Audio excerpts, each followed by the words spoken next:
माया एक बहुत ही होशियार और सुंदर लड़की थी। माया का अपनी बीमार माँ के सिवाय इस दुनिया में कोई और नहीं था। माया की माँ को कैंसर था, इसीलिए माया बच्चों को ट्यूशन पढ़ाकर घर का खर्च चलाती थी। वो अपनी बीमार माँ के लिए दवाई गोली का इंतजाम किया करती थी।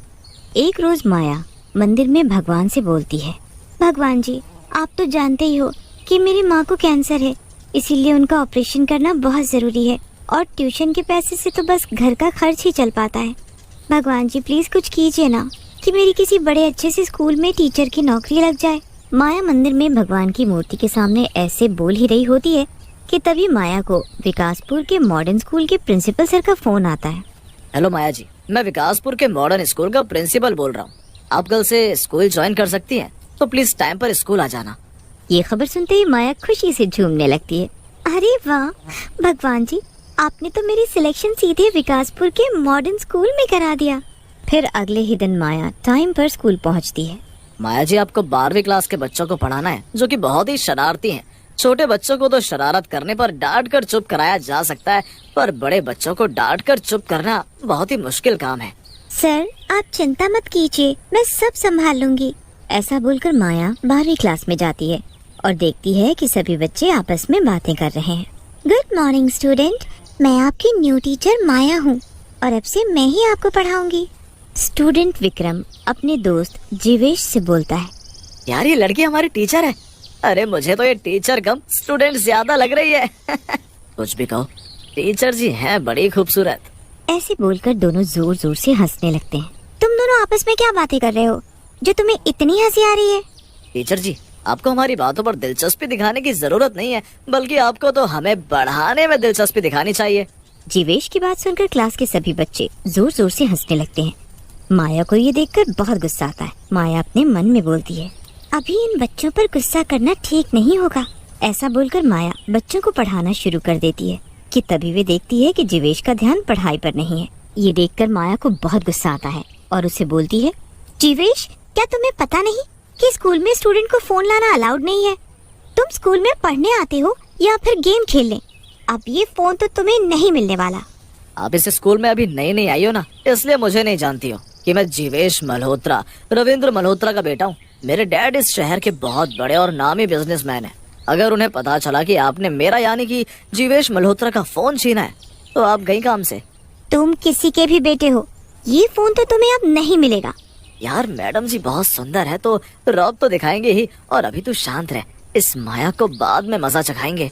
अगले दिन माया स्कूल जाती है और अपनी क्लास में जाकर देखती है कि सभी बच्चे बहुत शोर मचा रहे हैं। 12वीं क्लास, ये कितना शोर मचा रखा है तुम लोगों ने। और जीवेश, तुम्हारे पास ये फोन कहाँ से आया?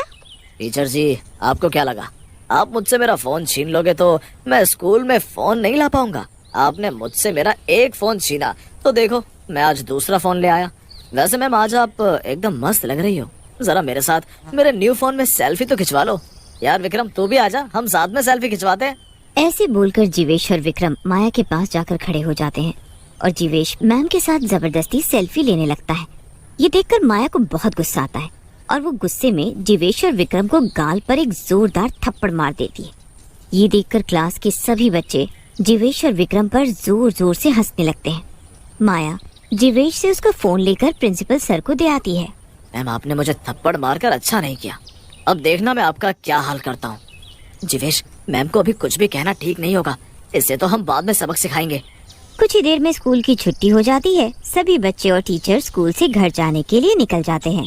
विक्रम रास्ते में जीवेश से बोलता है, यार जीवेश, माया टीचर स्कूल के पीछे वाले रास्ते से अपने घर जाती है और उस रास्ते में ज्यादा कोई आता जाता भी नहीं है, तो यही मौका है उस माया से अपने थप्पड़ का बदला लेने का।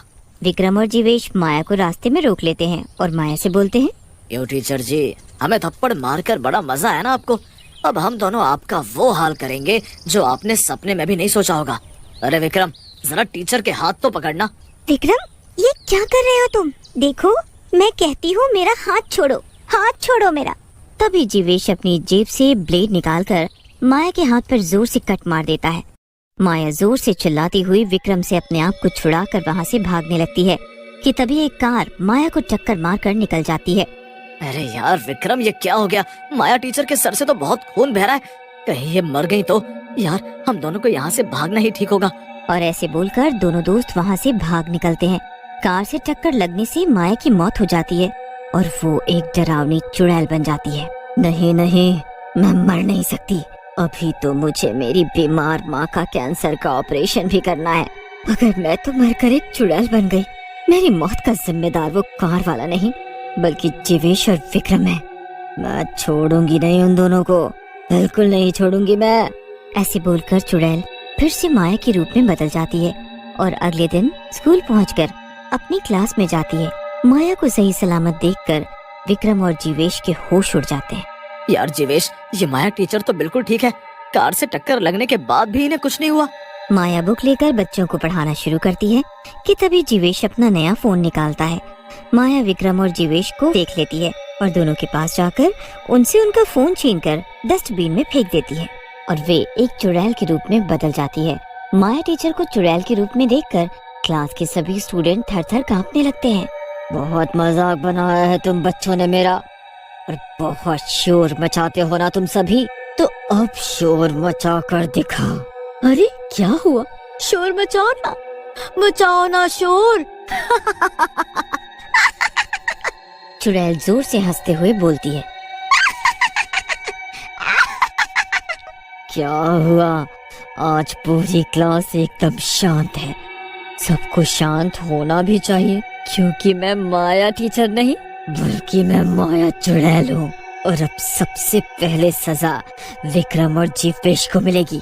अरे ये क्या? जीवेश और विक्रम, तुम दोनों दोस्त अभी तक मुर्गा नहीं बने।